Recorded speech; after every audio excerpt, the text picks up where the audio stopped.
How you doing, YouTube? Matt Massive Beer Reviews back with a little Ecliptic up in this piece. Yeah, this arrived yesterday. Part of their Vega IPA series, which is part of the Rotational series. I've dug these quite a bit. Most of them have been very tasty hits. On the bottom of this one, we have a canning date of 6/03, so it's about 3 weeks old. And they used to put all the information on the bottom, but half the time you couldn't read it, so they started doing this little sticker up there on what this beer has in it, and I'm appreciative of that. It says a IPA number 11, and it says a fruit bowl of New Zealand hops. It's NZH-107, Rakau, and Dr. Rudy. Dr. Rudy. 6.5%. Yeah, let's crack into this sucker. Ecliptic. They send out beers like probably every 2 to 3 weeks. It's a rotational thing. They don't write or anything. They just kind of send beers off. The only thing, and here it goes, complaining about getting beer. Man, I know it's expensive to ship stuff.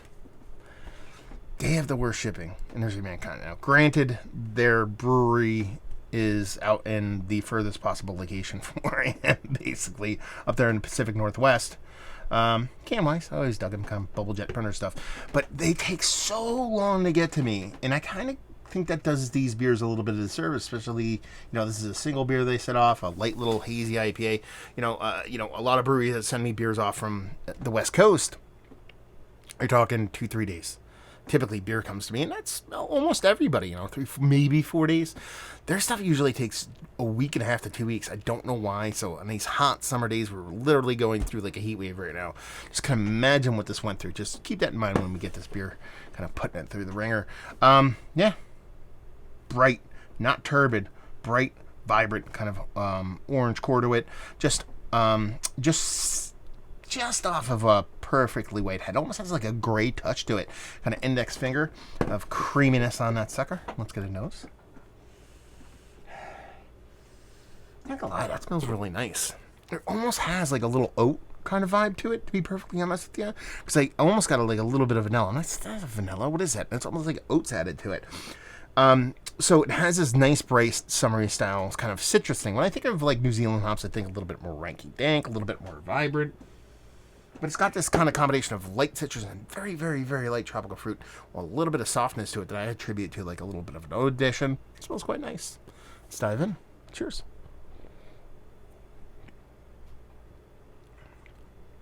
Oh, it's bittering. Not hyper aggressive bittering, but it's more bittering than it is sweet. So for that, it's kind of a surprise. And it has to have some kind of grain outside of your typical malt grains. It's got to have oats in it or a touch of wheat, because there's just this graininess to it, this big, and I dig it. I like it. And non-brewer sugar kind of IPA, like without brewer sugar, kind of nice graininess to it. It's nice bittering to it. And then it really does have a super underripened kind of almost like mango vibe to it. Like it's tropical fruit, but super underripened. I don't get a bunch of citrus actually on a taste. Really dry. Really dry. Almost at a point where I'd be like, it's kind of maybe sort of like a Brut beer. That kind of level of dryness on it, which doesn't have that kind of carbonation going on. I don't hate this beer. I'm not going to sit here and say I love this beer, but I don't hate this beer. I like this kind of big pop of dryness. This is nice bittering to it. It's super drinkability. I'm not sure, again, if this beer kind of morphed into something different than what it was based off of the travel and whatnot. I'm kind of curious now. I kind of want to go online and read some reviews and see what people say about this. But this is a very undersweetened, perfect, like hyper attenuated kind of IPA with a nice bittering to it. Nice mouthfeel, a really kind of grain forward, grain driven, specifically wheat or oats. I'm kind of flirting between the two. I'm leaning into oats, kind of base on it in a very fun way. I think it's a fun beer. Is it one of the better IPAs? And that's pretty much it, so we'll cut to the chase. Is it one of the better IPAs that I've had as of late? Sure, whatever. It's one of the more fun IPAs I've had as of late, outside of that kooky madooky kind of crazy pastry level stuff. Yeah, actually, it's fun. There's something endearing about that bittering portion of the show here, kind of bringing that to the forefront in a very fun way. I like this. I think it's fun. Again, nothing otherworldly. Just that change of pace itself kind of tickles me pink. So yeah, I like it. It's fun. So there you go. Like I said, is it one of the better ones? It's in a conversation, but meh.